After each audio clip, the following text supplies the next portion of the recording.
ఈ ఉదయం వాగ్దానం మీకోసం ఎలా ఉన్నారు? బాగున్నారా? పొద్దున్న లేచారా? ప్రార్థన చేసుకుంటున్నారా? ఉదయకాల ప్రార్థన, సాయంకాల ప్రార్థన పాస్టర్ ప్రవీణ్ యూట్యూబ్ నుండి ఇస్తున్నాం. ఈ పాస్టర్ ప్రవీణ్ ఇన్స్టా నుండి మీకు చక్కటి వాగ్దానాలు, ప్రార్థనలో గడపడానికి, శక్తి పొందుటకు, దేవుని దీవెనలు పొందుటకు, ఆత్మీయ బలపట్టుకు జరుగుతున్న ప్రార్థనలకి దేవుడు తప్పక జవాబిస్తాడు.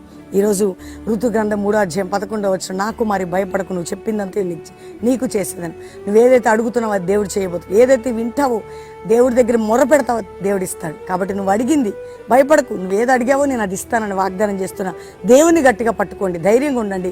ప్రార్థన చేసుకుందాం. తండ్రి, రక్షణ లేని వారికి రక్షణ, రోగులకు స్వస్థత, వ్యాధి, పాపము, శాపము, నిరుద్యోగ సమస్య, ఉద్యోగము, పరిస్థితులు అన్నిటినీ చక్కపరిచి ఏ దేశంలో ఉన్న వారిని విడుదలిచ్చి నీ సహాయం దయచేసి అందరికీ మీరు తోడై ఉండండి. ముఖ్యంగా ప్రభా, ప్రతి వారి బంధకాలు, బాష్పబిందులు తుడిచి మీ కృప చూపమని, మ్యారేజ్ డే, బర్త్డే బిడ్డలను బ్లెస్ చేస్తూ మా అందరికీ తోడై ఉండమని యేసు నామములో అడుగుచున్నాం తండ్రి, amen. Pastor Praveen official Insta follow అవ్వండి. బెల్లంపల్లికి రండి. ఒకరోజు 2 రోజులైనా. అక్టోబర్ 16 ముగింపు సభ బెల్లంపల్లిలో మధ్యాహ్నం 3 గంటలకి కుటుంబాలుగా పాలు పొందండి. God bless you. Praise lord.